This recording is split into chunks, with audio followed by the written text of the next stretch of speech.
And there's a wonderful story that I'd never heard, which we'll share with you, God willing, on Monday. So you recall the story till now, no doubt. So just to review quickly, that the Tzemach Tzedek asked his son Rabbi Marash to describe to him how the two Chassidim, Rabbi Isaac Homler and Hillel Parsha, are reviewing the Maimon that Tzemach Tzedek said. And Rabbi Marash reported back and said how they chazed the Maimon, they were chazing in front of Talmidim, Chassidim. So he said Rabbi Isaac is a masculine, Rabbi Hillel is an ovid. Now, how did he derive that from the way they chazed the Maimon? He didn't explain. A few days later, the Rebbe Marash asked his father, what is the difference between a masculine and an ovid? The intellectual, as it were, the chassid was the intellectual, and the chassid was an ovid.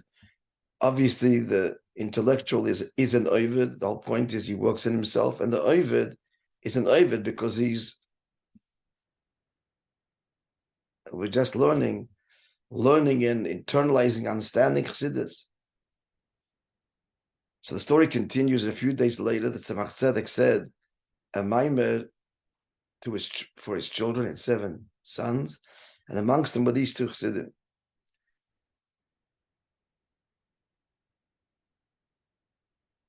So that night, 2 or 3 o'clock in the morning, the Tzemach Tzedek instructed Reb Marash to go to where Reb Isaac and Reb Hillel were visiting Lubavitch. They didn't live there. And to go and see where they were staying, what they're doing. So he came back and he told his father that Reb Isaac is sitting with his head thrown back, his eyes closed, and his face aflame.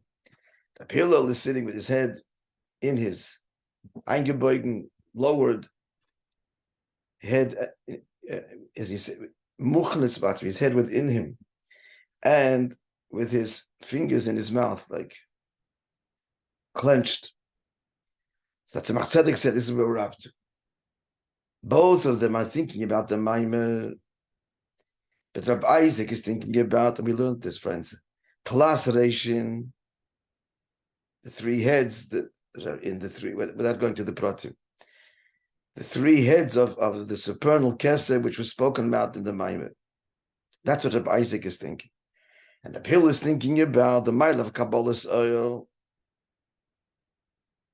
which is the Tachlis Aliyah, which comes Dafka to Sfiras HaMalchus, which is also spoken about in the Maimer, and he's thinking about himself.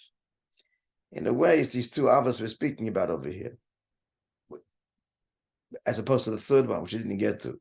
So Hillel is like the 3rd ava b'chol va'itcha.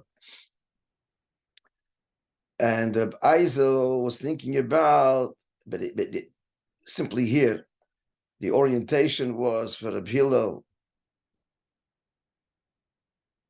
was the avodah and the transformation, Kabbalah's oil, and for Rabbi Eisel, the haflah of Alikus.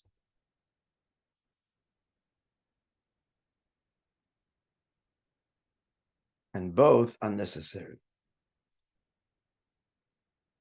Again, I'm lifting out these stories, and this is pages and pages of Rabbi Yoel's, explanation, which I didn't read. So I'm just looking for the stories. I'm fishing for the stories through this sefer. Okay, friends,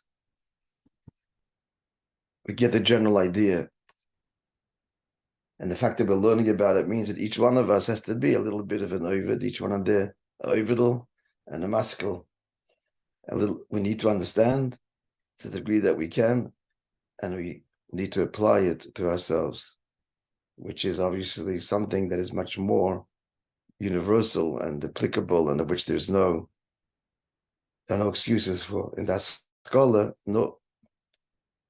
But in the avodah that everybody is obligated to, which is actually the segue to the next extraordinary story, which we'll tell on Monday, with the Chatsha Fagan, secretary of the Frierdiker Rebbe. All right, friends, good Shabbos, to the Torahs.